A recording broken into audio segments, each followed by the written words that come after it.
கூட்டணி ஆட்சி அமைய வேண்டும் என்று முதலாக அறிவித்த கட்சி மறுமலர்ச்சி திராவிட முன்னேற்ற கழகம்.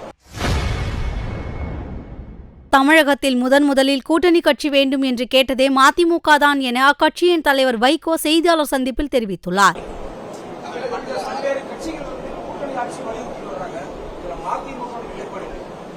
1996 நாங்களும் மார்க்சிஸ்ட் கட்சியும் ஜனதா கட்சியும் கூட்டணி வைத்தபோது முதலாக தமிழக அரசியலில் கூட்டணி ஆட்சி அமைய வேண்டும் என்று முதலாக அறிவித்த கட்சி மறுமலர்ச்சி திராவிட முன்னேற்ற கழகம்.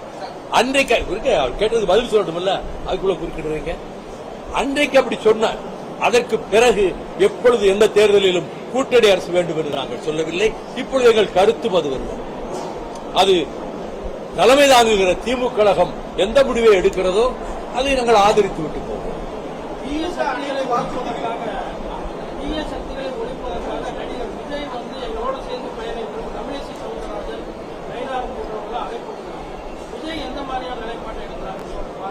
தமிழிசை சவுந்தரராஜன் நினைச்சதை பேசுவாங்க.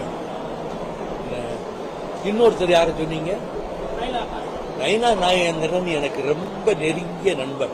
அவர் அப்பா நயனார் தேவர் எனக்கு ரொம்ப வேண்டியவர். ஆனா இந்த பொறுப்புக்கு வந்த பிறகு தேவையில்லாம உளறிக்கிட்டு இருக்கிறாரேன்னு சொல்லி நான் ரொம்ப வருத்தப்படுறேன். அவர்கிட்ட சொல்லுங்க, இந்த மாதிரி நல்ல போஸ்ட்ல இருக்காரு, மந்திரியா இருக்கும் போதே நல்ல பேர் வாங்கினவர், நல்ல மனுஷன், சம்பந்தம் இல்லாம எங்களோடு கூட்டணியில இருந்து ஒரு கட்சி பேசிக் கொண்டிருக்கிறதுன்னு சும்மா ஒரு புதிரை அவிழ்த்து விடுறதா? அது பொறுப்பற்ற தன்மை.